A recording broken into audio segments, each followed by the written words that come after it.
Bienvenidos amigos oyentes de Radio Face Ecuador, saludo a tu amigo Jorge Bonilla en tu espacio de Face Express y el abogado del señor Jorge Isla de forma magistral explica con palabras simples, sencillas y directas que todo lo que tiene que ver se recogió en la audiencia del ingeniero Blas, que ya va cerca del cuarto y está por esperarse ya solamente resoluciones, le deja sin pruebas completamente todo lo que acusaciones que se puedan endilgar en contra del ex vicepresidente, pues está demostrado que le quieren echar la culpa de cosas que cuando él ya estaba en prisión, cosas de cuando ya el señor Moreno le había quitado sus funciones, y sin embargo las pruebas que ellos presentan no tienen ni pie ni cabeza porque el señor nunca les firmó. Déjanos tu like, comparte este video, suscríbete a YouTube, síguenos en las redes y pasemos a ver el tema. La reconstrucción de Manabí es un caso que la Fiscalía no puede sostener. La acusación de la Fiscalía es tan burda que, por ejemplo, al ingeniero se lo acusa, primero, inicialmente se lo investigó por 584 contratos. Luego se formulan cargos por 30 contratos. Finalmente lo acusa al ingeniero Blas por 11 contratos. De los 584 contratos, y evidentemente dentro de los 11 contratos que finalmente fue lo que utilizó la Fiscalía para acusarlo, el ingeniero no firmó ninguno, ni siquiera intervino en los procesos precontractuales, no adjudicó ningún contrato. Pero lo que es mucho más burdo es que uno de los peritos, un policía apellido Alquinga, cuando describe los contratos, describe un contrato del 2021, cuando el ingeniero Blas ya estaba preso inclusive. Y por otra parte, han desfilado frente a los jueces del Tribunal de Juicio testigos que definitivamente incluso han incurrido en perjurio. Por ejemplo, el día de ayer rindió su testimonio un perito en riesgos y él llegó a una conclusión y dice: el puente sobre el río Jama, o el segundo puente sobre el río Jama, no era necesario porque el primer puente está en buenas condiciones. Y se le preguntó que indique si realizó un estudio científico sobre el estado del primer puente, antes y después del terremoto, y dijo: yo hice un estudio. Y se le preguntó: ¿y dónde está el estudio? Ah, está en el informe, no está en el expediente. Y más adelante dice que sus conclusiones las sacó con la observación.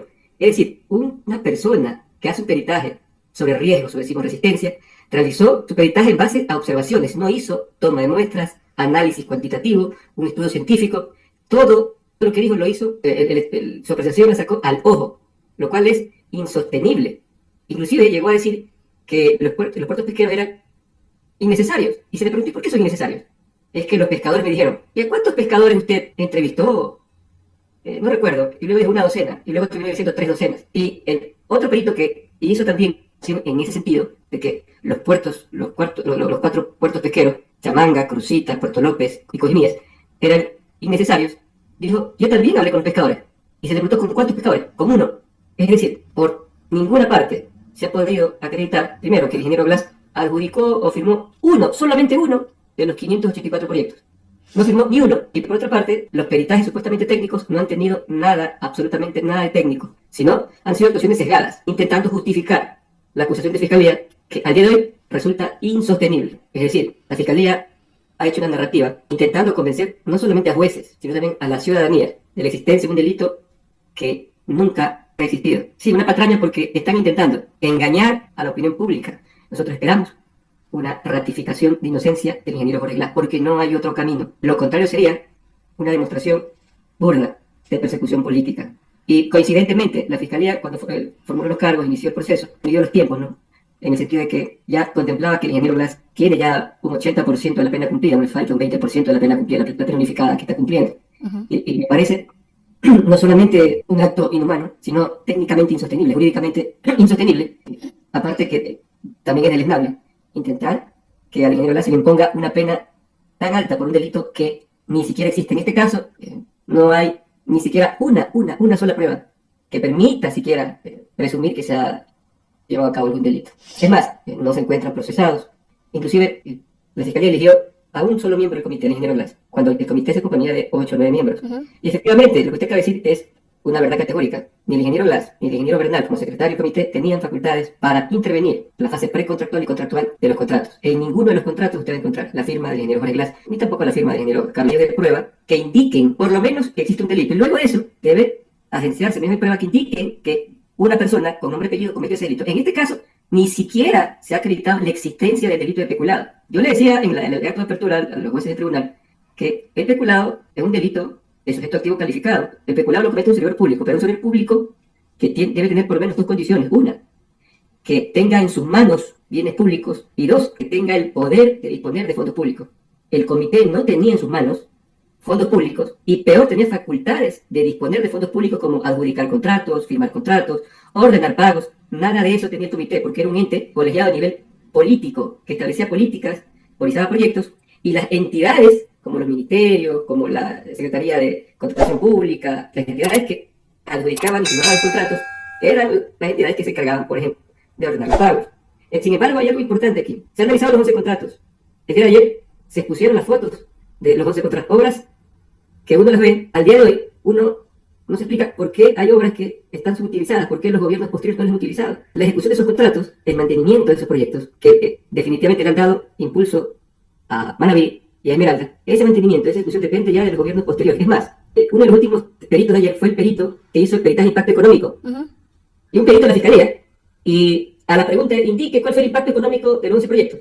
¿Sabe lo que dijo? El impacto fue positivo, aunque pudo haber sido mejor si todas las obras se hacían de forma más rápida. Es decir, se acreditó que el impacto fue positivo. Inclusive, se le preguntó cuál fue el impacto en el empleo. En el 2016 se aumentó el empleo a 22.000. Y en el 2017 a 66.000 empleos. Es decir, el impacto en la economía de la provincia de Manabí y de Esmeraldas, de esas obras que ha señalado la Fiscalía como constitutivas de delito, ese impacto fue positivo y ha mejorado indudablemente la vida de las personas que sufrieron esa catástrofe. En el convencer a los jueces de que el ingeniero Glass también debe responder por la falta de mantenimiento de las obras, por el abandono de las obras. Y eso definitivamente el ingeniero Glass ni adjudicó ni contrató. Menos es responsable de la ejecución o del mantenimiento de las obras. Mire, el ingeniero Glass tuvo sus funciones como vicepresidente y por lo tanto miembro del comité hasta el 3 de agosto del 2017. ¿Qué pasó el 3 de agosto del 2017? Lenín Moreno le quitó todas las facultades. Es decir, hasta el 2017 el ingeniero Glass podía llevar a cabo sus actuaciones como vicepresidente y como miembro del comité. Todo lo ocurrido después, que ya el pueblo patriota lo conoce, es insostenible querer imputarse al ingeniero Glass. Es más, luego de esa fecha el ingeniero Glass ha pasado la mayor parte de su vida en prisión. Y todo ese tiempo que estaba en prisión, los peritos con fotos dicen, mira, esto no da mantenimiento. Inclusive mencionaron contratos del 2021, contratos de cuando ella estaba preso. Todo eso la Fiscalía quiere utilizar para convencer a los jueces y a la ciudadanía de que existió peculado. Por ello, realmente este proceso penal no resiste el más mínimo análisis. En lo que demuestra es que una parte de la población realmente está enferma de odio. Cuando justifican lo injustificable que es tener un hombre preso por un delito que ni siquiera existe, realmente como ecuatorianos aspiramos, yo aspiro que superemos esta tan terrible de nuestra convivencia social, ¿no? Ya superemos el odio y seamos objetivos. Y es lo que yo le pido, no solamente a la Fiscalía, a los jueces, sino a la gente. Seamos objetivos. El odio no puede cegarnos. No podemos aceptar lo que es razonablemente inaceptable. Que ser jurisdiccional ni tampoco tener estudios previos en leyes para poder tener análisis tan simple como lo ha hecho el abogado, para que todo y cualquiera de la opinión pública lo pueda comprender. Si no hay pruebas, no hay culpabilidad, y eso no solamente aquí, eso en cualquier parte del mundo. Y querer echar la culpa por mantenimiento de obra cuando estaba preso y no era parte del gobierno, y tampoco vincular a nadie de lo que firmaron los contratos que estuvieron detrás de las ejecuciones, y de los 9 que fueron encargados, solamente a 2. Eso es ensañamiento y persecución política. Si a partir de esto la opinión pública no cambia y a su vez se le trata de condenar y agregar más años al ingeniero Glass, simplemente se destapará lo que ya se conoce, que esto es persecución y viene del gobierno. Tú le compartes video, suscríbete a YouTube. Nos vemos hasta la próxima.